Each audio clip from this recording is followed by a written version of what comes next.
Este programa es presentado por Camerino, Professional Makeup.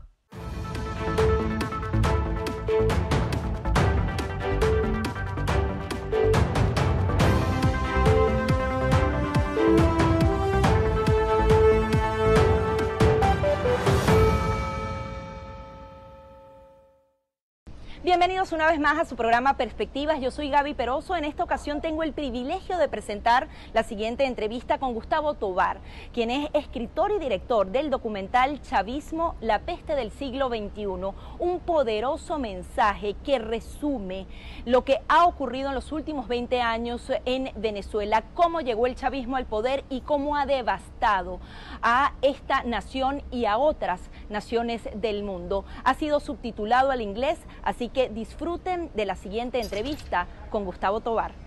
Una nueva etapa de este documental. Ahora quienes hablan inglés van a poder entender de una manera muy precisa lo que ocurre en Venezuela, la importancia de volver a Miami a hacer esta presentación y estar en esta nueva etapa.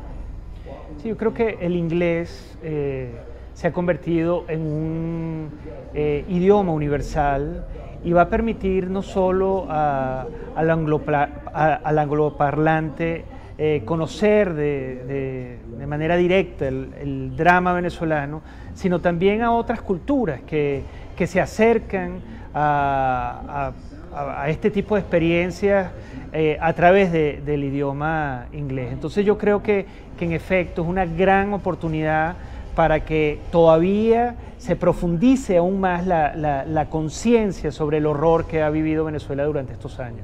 Coméntanos la conclusión principal que llegas con este documental. Fueron 3 años de trabajo ininterrumpido y lo que te llevas estos 6 meses ya de exposición, lo que has venido retroalimentándote de lo que ha visto ya la gente de este trabajo. Creo que no se sabía, ese es el comentario general. Hemos estado en Praga, hemos estado en Milano, en Nueva York, hemos estado en muchos espacios, en Argentina, en Uruguay, en Colombia, en Ecuador, y lo que la gente comenta principalmente es que no sabían. Eso nos impresiona porque uno se imagina como venezolano que este horror es conocido universalmente, pero no. Entonces, queda uno mucho más satisfecho por el sacrificio y el esfuerzo que representó culminar esta obra tan difícil, porque uno entiende entonces que sí era importante hacer que el mundo fuese consciente de esta devastación que Venezuela está viviendo. Entonces sí, hay ese aspecto de que uno descubre que el mundo no conocía o no conoce a plenitud lo que nosotros conocemos a viva voz y a plena experiencia, con una herida abierta en nuestro espíritu como nación. Eso es fundamental, eso ha sido un gran punto. Y el otro punto es que la composición de eventos dañinos que el chavismo impuso en Venezuela, es decir, la corrupción, la persecución política, la violación de los derechos humanos, el hambre, la falta de medicinas, la enfermedad, toda esa composición genera un mosaico de horror que nunca visto en la historia de las Américas y que el mundo, conociendo que Venezuela es un país tan rico, no puede entender cómo sucedió. Hablas de horror universal y de alguna manera hemos visto cómo organismos internacionales, expresidentes, presidentes activos han estado hablando y haciendo su parte. Sin embargo, no hay una conclusión o un acto que pueda ayudar a los venezolanos, sencillamente. ¿Cómo lo ves? Veía que en algunas entrevistas hacías comparaciones en donde Europa necesitó de otros países para salir del horror. ¿Venezuela necesita eso? ¿Cuál crees que es la vía? Creo que el tema venezolano es un drama inédito en la historia de las Américas desde nuestra independencia, de nuestra fundación. Creo que los venezolanos hemos hecho todo y de todo para librarnos de esta peste criminal. Creo que el mundo nos ha tendido una mano en ese mismo sentido, con acciones diplomáticas, con acciones económicas, con sanciones también de todo tipo.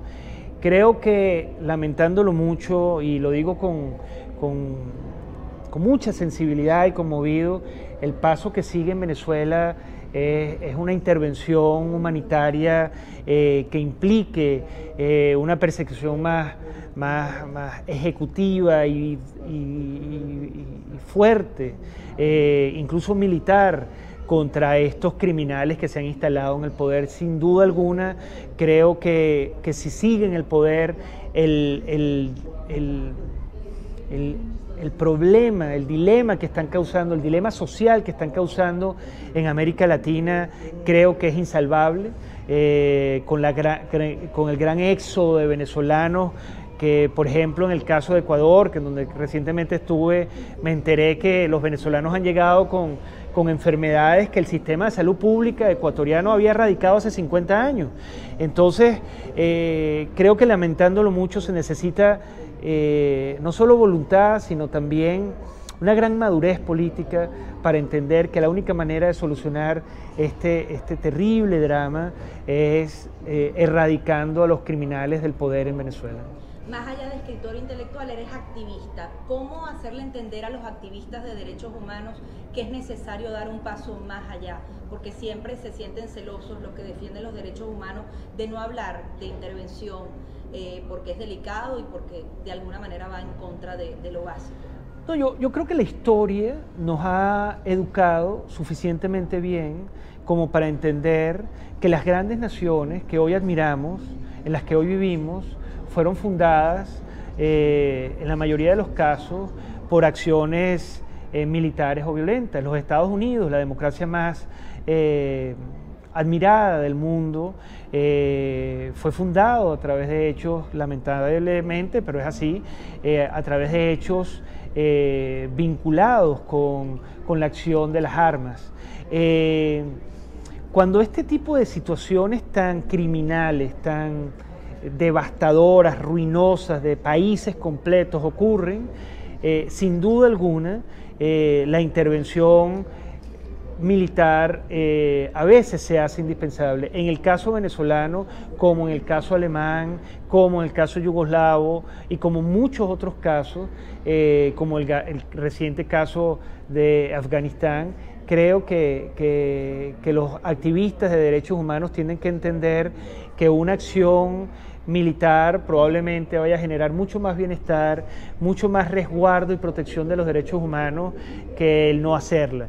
Ya hoy es un crimen de lesa humanidad lo que está ocurriendo en Venezuela. Ya hoy estamos viviendo una crisis humanitaria sin igual en la historia de las Américas, donde los niños mueren de hambre, donde los ancianos mueren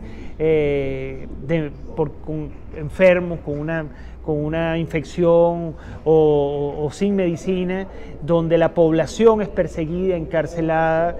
A veces, lamentándolo mucho, es la combinación de esfuerzos entre la movilización social nacional con la vinculación de acciones de tipo de intervención, de tipo humanitaria o militar, creo que salvan a naciones. Creo que es el caso de Venezuela.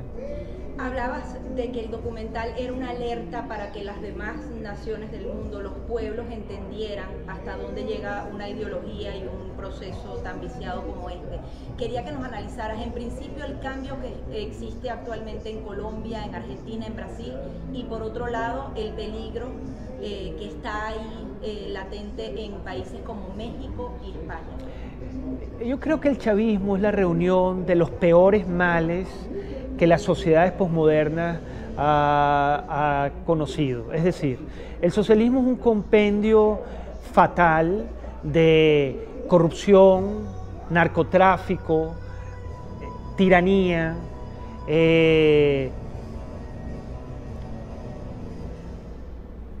persecución y violación de los derechos humanos, criminalidad desatada por todos lados. Es como la reunión de todos los daños que las sociedades actuales, contemporáneas, entienden que dañan la sociedad. Entonces, el chavismo además pervirtió a otras naciones con los recursos petroleros que emergían de las actividades económicas venezolanas. Entonces, Chávez, con ese dinero logró permear otros países como Brasil, como Argentina, Colombia, que son los que menciona, y los prostituyó, confiscando su moral, confiscando sus buenas costumbres, confiscando su ambiente político y pervirtiendo a niveles inusitados a esos países. Entonces, yo creo que el chavismo es el documental no solo recrea sobre los males que el chavismo tiene, lo constituyen, lo caracterizan, sino también cómo estos males lograron permear a las sociedades causando una peste en todas las Américas. Algunas de esas sociedades han encontrado anticuerpos para liberarse de ellas, pero no todas están salvadas. Entonces esto es un mensaje no solo para el presente, sino también para el futuro, para que no se vean tentados a prácticas de este tipo, a experiencias de este tipo, confiscadoras no solo de la política, sino de lo más elemental de la dignidad humana. En ese sentido, entonces, es un mensaje para el presente y para el futuro, y sobre todo para la conciencia universal de lo que esto puede representar para un país. ¿Qué diferencias fundamentales ves entre López Obrador y un Hugo Chávez en su momento? Bueno, Hugo Chávez era un criminal militar que se inauguró en la vida pública asesinando con disparos en la cabeza a centenares de venezolanos. López Obrador es un demagogo, burócrata, que ha formado parte del sistema político, y es como la gran reivindicación del PRI como partido ante la historia, ¿no? Es como si la redención del Partido Revolucionario Institucional Mexicano. Hay una gran diferencia en ese sentido. Chávez, el primer discurso político de Chávez fue una bala en la frente de Venezuela. Los discursos de López Obrador, pese a la demagogia, sin duda no han estado cargados de los elementos de la sangre, de la mortandad y de la criminalidad militar que Chávez tuvo. Yo creo que en ese sentido hay una gran distancia entre los dos. ¿Esa peste del socialismo del siglo XXI todavía la pueden sentir los países latinoamericanos? No, sin duda, y México, estamos hablando de López Obrador. Sin duda, o sea, México está tentado y se le nota. Yo creo que muy desafortunada y desacertadamente López Obrador invita al tirano Maduro a su toma de posesión, convirtiendo un evento que él piensa que es transformador, dice que es la cuarta transformación mexicana, lo convierte en un circo, porque todo va a estar... Lo reivindica en el mundo. Bueno, lo reivindica, le lava el rostro, pero mancha el proceso histórico que López Obrador quiere encarnar y lo pervierte, porque entonces la gente no va a hablar como López Obrador propone de Juárez, de Madero o de Lázaro Cárdenas. Va a hablar de la piltrafa humana, del carnicero latinoamericano Nicolás Maduro. Entonces, se hizo un flaco favor, o se hace un flaco favor, o le hace un flaco favor López Obrador, no solo a la dictadura venezolana, sino que pervierte, y eso él sabrá por qué lo hace, pervierte el sentido de lo que él propone como una gran transformación histórica para México. El peligro está ahí y él lo está recibiendo con los brazos abiertos. Para finalizar, nuevos proyectos, sabemos que estabas preparando algo con México, y si va a haber un chavismo, la peste del siglo XXI número 2, o otro proyecto. Sí, ya estamos trabajando otros proyectos, la verdad muy entusiasmados, hay mucho interés también por la manera como se han contado las historias. Creo que el documental se ha convertido en un gran espejo del momento histórico venezolano, y el equipo de trabajo el editor Jairo Blanco, la productora Freya Mendoza, el director de postproducción Manuel Pérez Matos y el otro integrante de la postproducción, que es Vladimir Sosnowski, hemos decidido emprender ese espejo, convertirlo en un mosaico más amplio que muestre a más a detalle los elementos del chavismo. Entonces sí vienen nuevos proyectos que esperemos sean tan bien realizados y tan bien recibidos como este enorme esfuerzo que significó haber realizado el chavismo, la peste del siglo XXI. Así finaliza la presente entrega de Perspectivas con esta entrevista tan contundente del director y escritor del documental Chavismo, la peste del siglo XXI. Recuerden que la pueden ver de manera gratuita a través del canal YouTube que fue creado para difundir este poderoso mensaje sobre el peligro que representa el socialismo para las sociedades. Lo pueden ver en YouTube y también a través de las reposiciones que haremos a través de VPI TV. Hasta la próxima. Este programa es presentado por Camerino, Professional Makeup.